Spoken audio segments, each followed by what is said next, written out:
பாம்புகளை லாவகமாக பிடித்து அதன் குணநலன்களை விளக்கும் கோவையைச் சேர்ந்த அமீன் பாஷா பிடித்தவற்றை வனத்துறையினரிடம் ஒப்படைத்து வருகிறார்.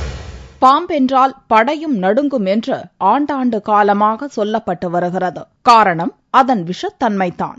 கோவை மாவட்டத்தில் குடியிருப்புகளில் பாம்புகள் வந்துவிட்டால் யாரும் பயப்படுவதில்லை, கவலையும் கொள்வதில்லை. உடனே கூப்பிடு பாம்பு பிடிக்கும் பாஷாவை என்று கூறிவிட்டால் போதும். ஒல்லி உடம்புடன் காலில் ஷூ மாட்டிக்கொண்டு நண்பர்களோடு வந்து விடுவார் 33 வயதான அமீன் பாஷா.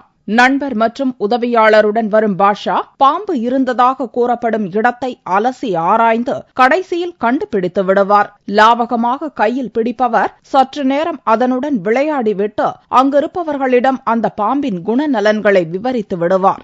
சுமார் 17 வருஷமா நம்ம கோவை மாவட்டம் அதாவது மேற்கு தொடர்ச்சி மலை அருகில் இருக்கிறதுனால பாத்தீங்கன்னா பாம்பு குடியிருப்பதில் அதிகமா வந்துகிட்டு இருக்குது. இப்ப இந்த பாம்புல எல்லாரும் அடிச்சு கொண்டுகிட்டு இருக்கிறாங்க. இந்த பாம்போட சிறப்பு என்னன்னு தெரியறதில்ல, பொதுமக்களுக்கு யாருக்குமே தெரியறதில்ல. பாம்போட இயல்பான குணம் என்னன்னு கேட்டீங்கன்னா கூச்ச சுபாவம் அதிகம் உள்ள பாம்புகள் இந்த பாம்பு இனங்கள் தான். எதனால சொல்றேன்னு பாத்தீங்கன்னா ஒரு பாம்பு நம்ம குடியிருப்பு பகுதியில வருதுன்னு பார்த்தா நம்ம மட்டும் விலகி தான் போகும். எந்த பாம்பு நம்ம தேடி யாருமே கடிக்க போறதில்ல. நம்ம அது போய் தெரியாம அதை துன்புறுத்துறோம், தெரியாம கால் வச்சு மிதிக்க போறது பாத்தீங்கன்னா அது வலி ஏற்படுது. அதனால அதை உயிரை தற்காத்துக்கிறதுக்கு வேண்டிய நம்ம கடிக்கிறதுக்கு வாய்ப்பு இருக்குது. எந்த பாம்பு தேடி கடிக்காது. கூச்ச சுபாவம் அதிகம் உள்ள பாம்புகள் இந்த பாம்பு இனங்கள். நம்ம விவசாயிகள் நண்பன் இந்த பாம்பு இனங்களை சொல்லலாம். எதனாலன்னு கேட்டீங்கன்னா விவசாயிகளுக்கு பாத்தீங்கன்னா எலிகளும் நிறைய துன்பங்கள் ஏற்படுது. விளைநிலங்கள் பாதிக்க அந்த எலிகளோட வலைகள் பாத்தீங்கன்னா விவசாய தானியங்களை கொண்டு போய் சேமிச்சு வச்சுக்கும்.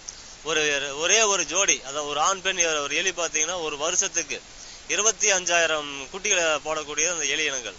இதை அழிக்கணும் அப்படின்னு பாத்தீங்கன்னா அந்த பாம்பு இனங்கள் மட்டும்தான் நமக்கு தேவைப்படும். இது இன்னொன்னு பாத்தீங்கன்னா உங்களுக்கு விவசாய இனங்கள் பாத்தீங்கன்னா இயற்கையான உரம் இந்த மாதிரி பயன்படுத்தும் போது விவசாயம் பாத்தீங்கன்னா நல்லா செழிப்பா வளரும்.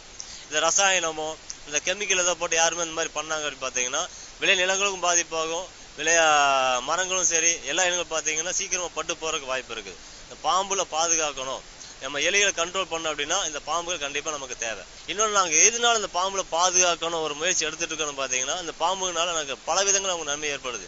ஒரு பாம்பு நம்ம கடி வாங்கிட்டாங்கன்னா அது ஆன்டி வெனம் சொல்லுவாங்க, விஷமுறிவு. அதுக்கு பாம்போட விஷத்தை தான் நாங்க பயன்படுத்திட்டு வர்றாங்க. இப்ப அதுக்கு அந்த பாம்புகள் கண்டிப்பா தேவை. எலிகளை கண்ட்ரோல் பண்றதுக்கு அந்த பாம்புகள் தேவை. ஏன்னா அந்த கழுகுகள் எலிகளை சாப்பிடுன்னு சொல்லுவாங்க. ஆனா அந்த கழுகுகள் நைட்டு நேரங்கள் வெளியில வரது மட்டும்தான் சாப்பிடும். பாம்புகள் அப்படி கிடையாது. அது வங்குக்குள்ளேயே போய் அந்த இனங்கள் எல்லாமே சாப்பிட்டு அந்த எலிகளை அழிக்கக்கூடிய தன்மை அந்த பாம்புகள் மட்டும்தான் இருக்குது. 8ஆம் வகுப்பு வரை படித்துள்ள பாஷா கடந்த 1998ஆம் ஆண்டு முதல் பாம்பு பிடிக்கும் பணியை ஆர்வமுடன் செய்து வருகிறார். பிடித்த பாம்புகளை வனத்துறையினரிடம் ஒப்படைத்து மதுக்கரை, ஆனைமலை உள்ளிட்ட வனப்பகுதிகளில் பாதுகாப்புடன் விடும் பணியை ஒரு சேவையாக செய்து வருகிறார். பாம்பு கடித்தால் என்ன செய்ய வேண்டும் என்றும் பாஷா பாடம் எடுக்கிறார். உலகத்திலே இருக்க பாம்பு இனங்கள் பாத்தீங்கன்னா 2880 சம்திங் இருக்குது. அதாவது 2800 பாம்பு இனங்கள் குறிப்பா இருக்குது. அதுல கடல் மட்டத்தில் இருக்கிற பாம்பும் சரி, பூமியில இருக்கிற பாம்பு எல்லாம் சேர்த்தி தான். இதுல நமக்கு இந்தியாவில மட்டும் பாத்தீங்கன்னா 282 பாம்பு இனங்கள் இருக்குது. அதுல குறிப்பா தமிழ்நாட்டுல 65 ஸ்பீசஸ் இருக்குது. அதுல உங்களுக்கு நாகப்பாம்பு, கண்ணாடி விரியன், கட்டு விரியன், சுரட்டை விரியன், இந்த 4 பாம்பு மட்டும் ஆளை கொள்ளக்கூடிய தன்மை, விஷத்தன்மை உள்ள பாம்புகள். அதுல மைல்ட் வெனம் ஸ்னேக்னு சொல்லுவாங்க, அதாவது லேசான விஷத்தன்மை. அந்த மாதிரி பாம்புகள் பாத்தீங்கன்னா 3 இனங்கள் தான். அது உங்களுக்கு ஃபால்ஸ் கோப்ரா, அப்புறம் காமன் கேட் ஸ்னேக்கு, அப்புறம் green vine snake. False cobra பார்த்து நீர் நாகம்னு சொல்லுவாங்க. இது நம்ம காமன் கேட் ஸ்னேக் பூனை பாம்புன்னு சொல்லுவாங்க. இது கிரீன் வைன் ஸ்னேக் பச்சை பாம்பு. பச்சை பாம்பு நிறைய உங்களுக்கு கருத்துக்கள் இருக்குது. இந்த பாம்புக்கு விஷம் கிடையாது, கண்கொத்தி பாம்புன்னு எல்லாம் சொல்லுவாங்க. அது அந்த லேசான விஷத்தன்மை இருக்குன்னு அந்த பாம்புகளை பத்தி யாருக்குமே தெரியறதில்ல. சிட்டுக்குருவி துவங்கி யானைகள் வரை பல்வேறு உயிரினங்களின் எண்ணிக்கை குறைந்து அழிந்துவிடும் அபாயம் உருவாகி வருகிறது. பாம்புகளை பாதுகாக்க தனி அமைப்பை உருவாக்க திட்டமிட்டுள்ள அமீன் பாஷா பாம்பு பால் குடிக்குமா என்பதற்கு விளக்கமும் தருகிறார்.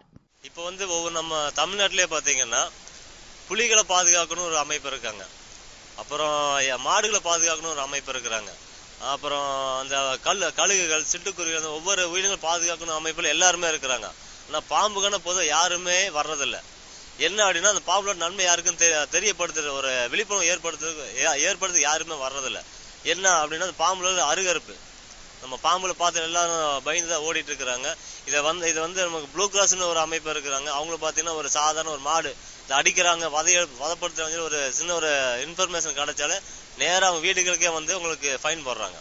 இப்ப பாம்புல பாதுகாக்கணும் அப்படிங்கிற முயற்சியில நாங்க எடுத்துட்டு இருக்கிறோம். அதனால ஒரு சில ஆட்கள் பாத்தீங்கன்னா பாம்புல பாதுகாக்கணும் அப்படின்னு ஒரு அமைப்பு வச்சு பண்ணிட்டு இருந்தாங்க. அதுல பாத்தீங்கன்னா நானு, என் பேர் அமீன், அதாவது நானு, ரதீஷ் ஒருத்தர் இருக்கு, அப்படி அப்புறம் ஊட்டியில வந்து சாதிக்னு ஒருத்தர் இருக்கிறாரு, மேட்டுப்பாட்டில் கிறிஸ்டோபர். இந்த மாதிரி பாத்தீங்கன்னா நாலு டீமா சேர்ந்து பாத்தீங்கன்னா நம்ம ஏரியால எங்க நம்ம கோயமாடு எங்க பாம்புகள் வந்தாலும் எங்களை மாதிரி ஆளு ஸ்னேக் ரெஸ்கியூ இருக்கிறவங்க தகவல் கிடைச்சதுன்னா நாங்க போய் பாதுகாப்பா பிடிச்சி அதை கொண்டு போய் வனப்பகுதியில விட்டுட்டு இருக்கோம். இப்ப எங்களுக்கு வந்து பாத்தீங்கன்னா பொதுமக்கள் சைட்ல நல்ல ஒரு வரவேற்பு இருக்குது. வனத்துறை மூலியமா பாத்தீங்கன்னா வனத்துறை பாத்தீங்கன்னா நல்லா இன்னும் கொஞ்சம் சப்போர்ட் பண்ணாங்க அப்படின்னு பாத்தீங்கன்னா இன்னும் நாங்கள் பாம்பு நிறைய இடங்கள் நம்ம பாதுகாக்கலாம். ஏன்னா எங்களுக்கு வந்துட்டு பாத்தீங்கன்னா ஒரு சிலர் மட்டும்தான் வந்து சப்போர்ட் பண்ணிட்டு இருக்காங்க. வனத்துறை வந்து எங்களுக்கு ஒரு அங்கீகாரம் தரணும். எப்படி அங்கீகாரம் நாங்கள் போய் எங்களுக்கு வேலை கொடுங்கனால நாங்க எதுவுமே கேட்கல. எங்களுக்கு பாம்பு பிடிக்கிறதுக்கு ஒரு உரிமை கேட்கறோம். இல்லை என்னன்னா நாங்க நைட் 1 மணிக்குள்ள பாம்பு பிடிக்க போறோம். அப்ப அடுத்து அந்த இடத்துல பாத்தீங்கன்னா ஒரு செக் போஸ்ட்ல ஒரு போலீஸ்காரங்க பிடிக்கிறாங்க. அவங்ககிட்ட நாங்க சொல்லி சார் இந்த மாதிரி நாங்க பாம்பு பிடிக்க போயிட்டு இருந்து அவன்கிட்ட டைம் இது பண்ண வேண்டியதா இருக்கு. இப்ப நாங்க பாம்பை பிடிச்சாலும் அவன் பேர் என்ன அவங்ககிட்ட பேசிட்டு இருக்கும்போது பாத்தீங்கன்னா இதுல டைமே வேஸ்ட் ஆயிருது. இப்ப நாங்க அந்த டைம் ஒரு 1/2 hour லேட்டா பண்ண பார்த்து பாம்புல பாதுகாக்க முடியல, அதை அடிச்சிடுறாங்க. எங்களுக்கு வந்து வனத்துறை ஊழியர் பாத்தீங்கன்னா ரேஞ்சரும் சரி, டிஎஃப்ஓ டிஸ்ட்ரிக்ட் ஃபாரஸ்ட் ஆபீசர் இந்த மாதிரி நல்ல ஒரு சப்போர்ட் பண்ணி கொடுத்தாங்கன்னா பொதுமக்களாக எல்லாத்துக்கும் எங்களால் நல்ல ஒரு சோசியல் சர்வீஸ் எங்களால் பண்ண முடியும். காடுகளையும் விட்டுவிடாமல் அழித்து வரும் மனித இனம் அரிய வகை உயிரினங்களை அடுத்த தலைமுறையினர் கண்காட்சியில்தான் பார்க்க வேண்டும் என்ற சூழலை உருவாக்கிவிடக் கூடாது. இந்த வரிசையில் பாம்புகளும் பாதுகாக்கப்பட வேண்டிய உயிரினமே.